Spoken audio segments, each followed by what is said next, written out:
이 같은 정부의 방역 실패는 결국 컨트롤 타워가 없었기 때문이라는 비판이 나오고 있습니다. AI 같은 전염병은 특히 초기 대응이 중요한데요. 초기 대응을 해야 할 골든타임에 박근혜 대통령은 자신이 일으킨 초대형 게이트 속에서 정신을 못 차리고 있었습니다. 박 대통령 대신 국정을 챙겼어야 할 황교안 총리 역시 AI 초기 대응에는 별다른 관심이 없었던 것으로 보입니다. 세월호와 메르스 사태에서 익히 봐왔던 박근혜 정부의 무능이 다시 한번 확인된 셈입니다. 시민보 기자가 보도합니다. 경기도의 한 양계 농장. 이 농장에서는 아직 AI가 발생하지 않았지만 불안감은 커져가고 있습니다. 과거 여러 차례의 AI를 직접 겪어본 양계 농민은 이번 AI 사태에 대한 정부의 초기 대응에 확실히 문제가 있었다고 말했습니다.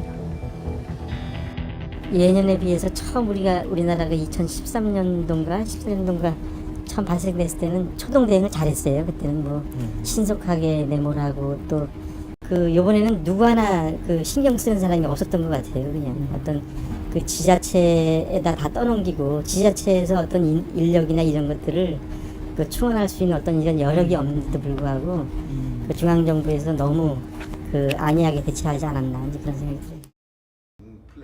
생산자 단체 역시 마찬가지 증언을 하고 있습니다. 닭이 살처분을 해야 되는데 살처분은 길이 뭐 일주일 열흘씩 막 가. 어?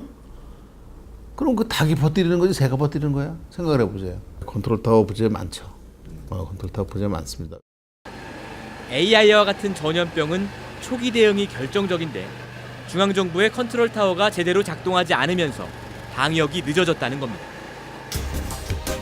이번 AI 사태의 초기 국면은 철새 배설물에서 고병원성 AI가 처음 확인된 11월 11일부터 농가에서 AI가 확진된 11월 16일 전후입니다. 이때 박근혜 대통령은 무엇을 하고 있었을까요?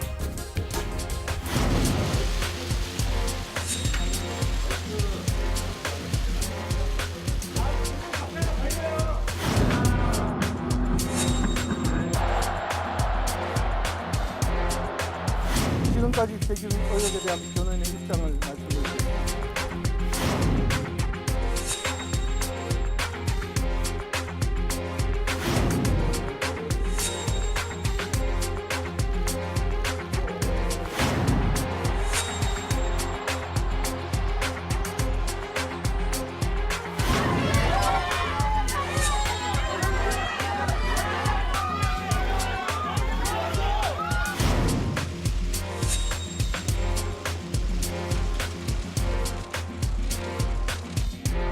박근혜 대통령은 자신이 일으킨 게이트 속에 허우적대다가 국민의 생명과 재산을 보호해야 하는 대통령의 임무를 다시 한번 방기한 것으로 보입니다.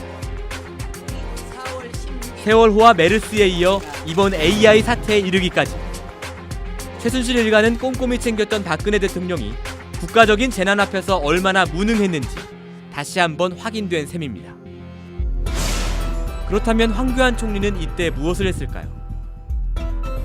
AI 바이러스가 농가에서 처음 확진되고 바로 다음 날인 11월 17일 황교안 총리는 부총리와의 협의를 가집니다. 이 자리에서 황교안 총리가 처음 했던 말은 근거 없는 의혹 제기로 국정과제와 개혁과제가 평가절하되고 있다며 정확한 사실관계를 해명해 국민들의 오해가 없도록 해야 한다는 것이었습니다. 두 번째 안건으로 AI를 언급하기는 했지만 선제적이고 광범위한 방역 대책을 수립하라는 원론적인 언급에 그쳤습니다. 그리고 그 다음 날 황 총리는 APEC 정상회의에 참석하기 위해 출국을 했습니다. 황 총리는 나흘 뒤인 22일에야 귀국했고 그로부터 다시 사흘 뒤인 25일에야 처음으로 의정부의 AI 상황실을 방문했습니다. AI 바이러스가 발견된 지 열흘 만이었습니다. 이때는 이미 전국 곳곳에 AI 바이러스가 걷잡을 수 없이 번지던 시기였습니다. 황교안 총리가 AI와 관련해 관계장관 회의를 처음 주재한 건 AI 발생 26일 만인 12월 12일이었습니다.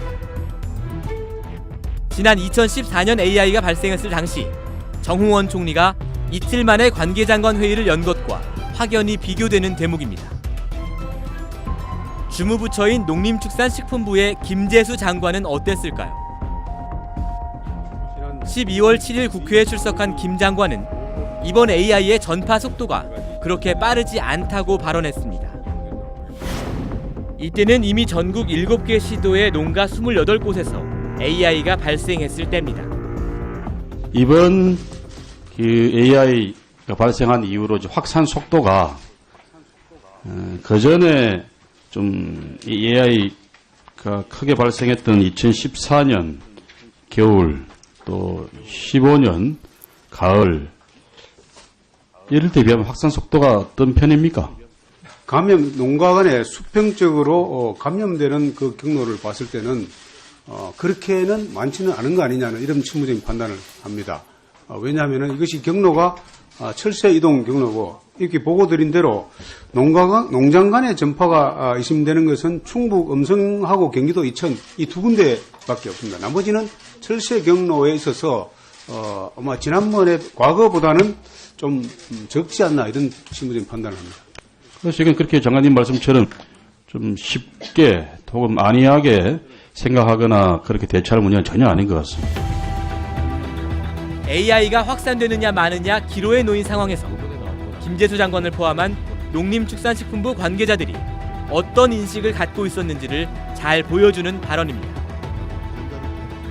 그러나 김 장관의 발언 이후에도 아산과 정읍, 충주, 세종, 포천, 나주 등에서 AI가 25건이나 추가로 확진됐고 살처 분수도 560만 마리나 늘었습니다. 박근혜 대통령과 황교안 총리, 김재수 장관의 안일한 대응을 이웃 일본과 비교해보면 더욱 아쉬움이 커집니다. 아베 총리는 지난 11월 28일 농가에서 AI 바이러스가 발견되자 그날 곧바로 총리 관저에 위기관리센터를 만들어 직접 상황을 챙겼습니다. 그 덕분인지 일본에서는 철새 19마리에서 AI가 발견됐지만 농가에서는 단 6건의 감염 사례만 나왔고 살처분 숫자도 56만 마리에 그쳤습니다. AI와 맞서 싸우는 양계 농민들은 하루하루가 전쟁과 다름없다고 호소합니다. 지금 전투적인 상황입니다. 전쟁 상황이라고 저희끼리는 합니다. 자고 일어나 아침이 두려울 정도로 자고 일어나면 주변 농가들이 누구네 걸렸어 이렇게 자고 일어나면 매일 이렇게 반복되니까 사실 하루하루가 이제 피가 마르고 어떤 진짜 아침이 두려운 상태로 매일매일 그렇게 지내고 있습니다. 이번 사안은 진짜 불가항력적이다라는 느낌이 들 정도로 주변에 열심히 하는 농가들이 다 이제 어떤 그렇게 당하고 하다 보니까 좀 너무 허탈하죠. 저희가 키운 닭을 묻는다는 게 너무 허탈하죠. 무능하고 무책임하기만 한 박근혜 정부를 지켜보면서 촛불 시민들뿐 아니라 이제 전국 농가의 농민들도 이게 나라냐? 라는 질문을 던지고 있습니다. 뉴스타파 시민보입니다.